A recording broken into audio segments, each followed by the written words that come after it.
Bismillahirrahmanirrahim. Alhamdulillahirabbil alamin. Allahumma shalli wa sallim wa barik ala sayyidina Muhammad wa ala sayyidina Muhammad. Sering kita mendengar istilah rahmat. Apa itu rahmat? Adalah kasih sayang. Contoh yang sederhana, rasa kasih sayang orang tua kita kepada kita. Seandainya kita berbuat nakal, tidak patuh, itu orang tua kita kesal, marah.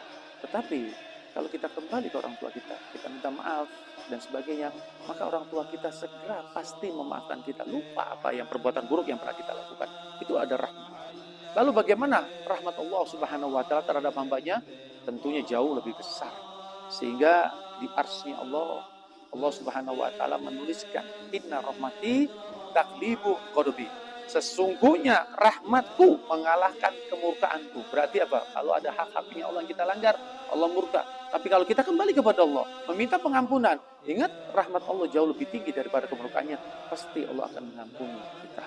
Bahkan di kitab suci Al-Quran surah Al-A'raf 156, wa rahmati wasi'at kulla syai'in, dan rahmatku meliputi segala sesuatu.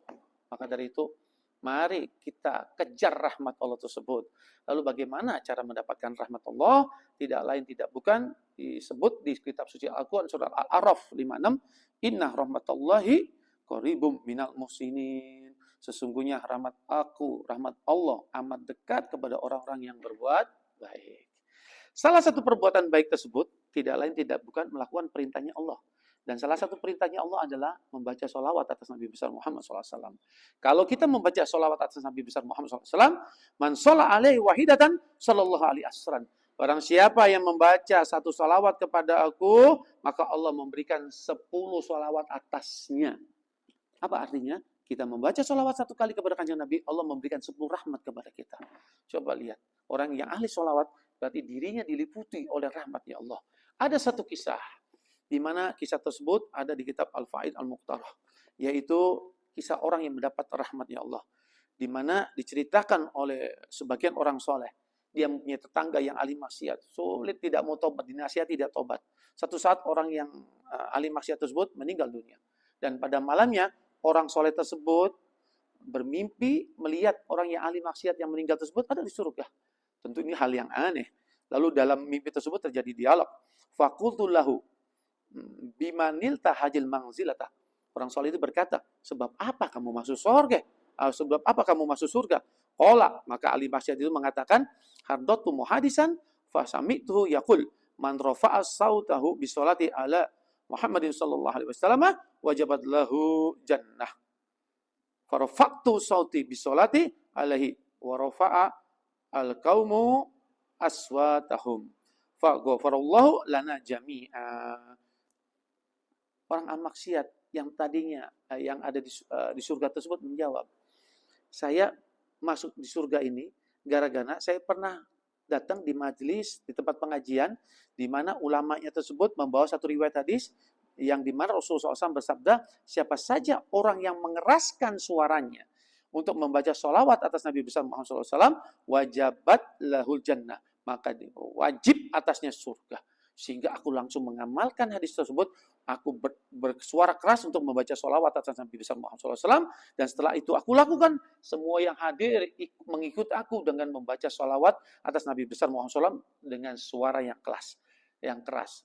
Nah, sebab itu, maka Allah Subhanahu wa taala mengampuni dosaku, mengampuni dosa yang hadir semuanya. Sehingga yang tadinya aku mestinya masuk neraka karena aku ahli maksiat, tapi gara-gara aku membaca sholawat dengan suara keras, aku dimasukkan surganya Allah Subhanahu wa taala. Shallu ala nabi. Hadirin dimanapun berada, lihat, kita nggak usah bingung dengan riwayat ini. Kok begitunya orang ahli maksiat dengan membaca sholawat atas Nabi, suara keras, maka dimasukkan surga oleh Allah. Ingat tadi, orang yang membaca sholawat 1 kali, Allah berikan rahmat 10 kali. Sedangkan kalau kita punya salah dengan orang tua yang banyak sekali, maka kalau kita minta maaf, berbuat baik, maka orang tua kita akan lupa semua kesalahan kita. Bagaimana dengan Allah Subhanahu wa taala? Maka dari itu, mari pastikan kita memperbanyak sholawat atas Nabi besar Muhammad SAW, di mana setiap kita baca sholawat kita diliputi oleh rahmat oleh Allah. Kalau kita diliputi oleh rahmat, pasti dosa kita diampuni, hajat kita dikabulkan, kita dibuat selamat dunia dan akhirat. Sehingga amalan sholawat ini dilakukan para orang alim-alim sebelum kita.